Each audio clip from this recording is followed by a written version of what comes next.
What's up, y'all? Welcome back to the ZayMoolaSportsPodcast. I'm your host, Isaiah, and Notre Dame superstar Hannah Hidalgo continues to prove that she's one of the greatest players ever, and she had an incredible performance against Vanderbilt, and she had 31 points, 11 rebounds, 10 steals, and 7 assists to lead Notre Dame to an upset victory over the Commodores.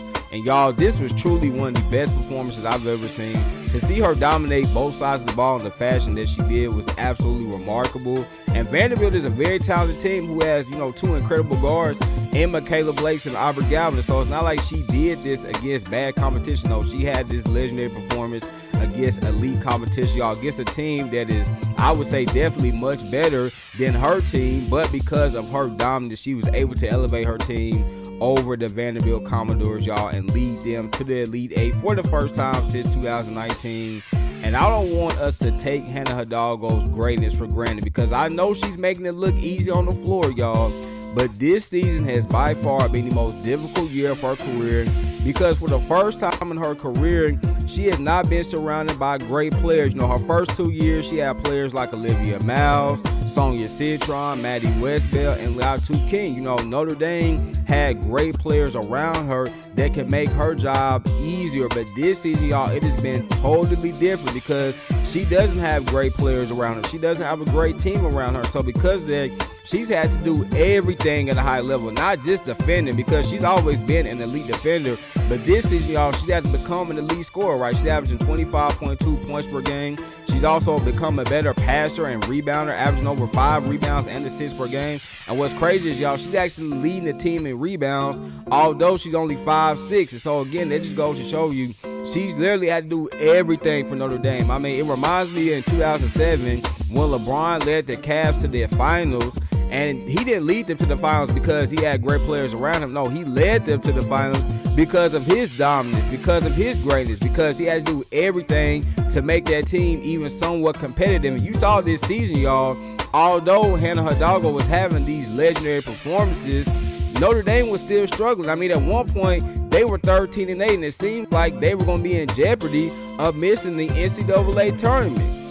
Right, but because of Hannah Hidalgo, she was able to drag this team, y'all, to a 22-10 record at the end of the season, which was phenomenal. Because again, at one point in the season, they were 13-8, but they ended the season 22-10. And then, y'all, I think in the ACC tournament, that's when things really start to change for Notre Dame, because I thought that Ayanna Moore really started to step up, which was huge, y'all, because we know what Ayanna Moore did at Vanderbilt last year with her elite three-point shooting. I thought that she really stepped up. I also thought Malaya Cole stepped up, and KK Bransford. And so at that point, Hannah Hidalgo was starting to get, some decent production from her team. But even though they played pretty well in the ACC tournament, I definitely did not think that they could beat Ohio State and Vanderbilt, y'all. I mean, wow. Especially Vanderbilt, because Vanderbilt is a great team. I think Ohio State is really good, but I didn't think they could beat either one of those teams, because, again, they just don't have that talent of a team. But this goes to show you, when you have a generational player like Hannah Hidalgo that can really just lead your team, it doesn't matter the players that you have around her, because she is just so great on her own that she can lead your team to places that it really shouldn't be, y'all. I mean, let's be honest. Notre Dame has no business being in the Elite Eight right now. But because of Hannah Hidalgo, they are in the position that they're in. And this is why I don't want us to take her greatness for granted, because, again, it looks easy on the floor, y'all. Her just getting all these steals, scoring 25 to 30 points per game, getting these incredible triple doubles. It looks easy, right?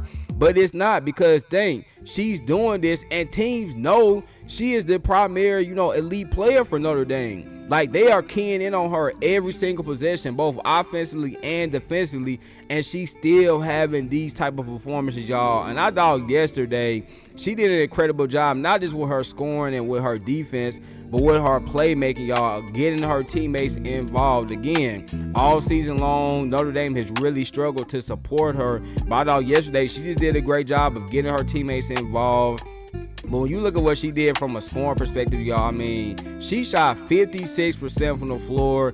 And I think that's what's probably been most impressive about Hannah Hidalgo this season, is that she still had really good efficiency. Again, teams know that she is the focus on the scouting report. They know, okay, listen, if we can double team her or triple team her and try to take her out of the game, we have a chance to beat Notre Dame. But even with that, y'all, she's still been finding ways to score, getting into the paint, getting layups, getting to the free throw line, making mid-range pull-up shots, making threes, and then defensively, I mean, we know she's the best on-ball defender in women's college basketball. I think she's one of the best on-ball defenders that we've ever seen. She is just an absolute tenacious defender. And you look at what she did yesterday against Aubrey Galvin and Michaela Blakes. Again, y'all mentioned them earlier. They're one of the best backcourts at women's college basketball, and Hannah Hidalgo made their life incredibly difficult. She had so many steals and forced turnovers on them, and it was just incredible to see, y'all, the type of dominance she had on both ends of the floor there. Again, I thought Vanderbilt was going to blow out Notre Dame, honestly. I thought Hannah Hidalgo would have a great performance, but I think she was going to be able to lead them to a victory over a great team like Vanderbilt. But she did it, y'all, and she almost had a quadruple-double in the process. Again, 31 points, 11 rebounds, 10 steals, and 7 assists. She was just 3 assists shy from a quadruple-double.